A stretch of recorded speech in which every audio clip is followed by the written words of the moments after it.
ప్రతిరోజు మార్కెట్లోకి కొత్త ఏఐ టూల్స్ వస్తున్నాయి. అయితే యాజ్ ఏ సాఫ్ట్వేర్ స్టూడెంట్గా లేదా సాఫ్ట్వేర్ ఎంప్లాయీగా ఏం ఏఐ టూల్స్ మనం కావాలి నీడ్ ఉంది అంటే ఒక 4 ఏఐ టూల్స్ కావాలి. అవేంటో ఈ వీడియోలో చూద్దాం. ఫస్ట్ మనం చాట్ జీపీటీ మనం యూజ్ చేసి లెర్నింగ్ ప్రాసెస్ అనేది చాలా హెల్ప్ అవుతుంది. చాలా ఫాస్ట్గా కాన్సెప్ట్స్ అనేది నేర్చుకోవచ్చు చాట్ జీపీటీ యూజ్ చేసి. నెక్స్ట్ గిట్హబ్ కోపైలట్ ఉంది. ఇది వచ్చేసి రియల్గా ఎంప్లాయీస్ ఆఫీస్లో యూజ్ చేసేది. ఇది కోడ్ అంతా కూడా జనరేట్ చేస్తుంది. ఈచ్ ఫైల్లో కోడ్ మొత్తం జనరేట్ చేస్తుంది. అయితే ఆ కోడ్ మిస్టేక్ ఉందా లేదా అనేది డెవలపర్ చెక్ చేసుకోవాలి. నెక్స్ట్ కర్సర్ ఏఐ అనేది నీకు కాన్సెప్ట్ ఏం ఎక్స్ప్లెయిన్ చేయదు.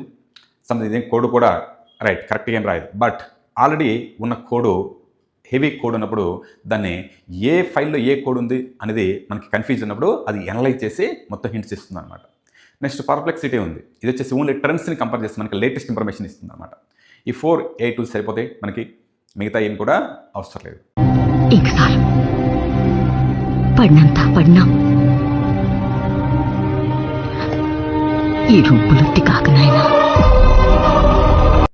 ఈ వీడియోని మీ ఫ్రెండ్స్కి షేర్ చేయండి, వీడియోని లైక్ చేయండి.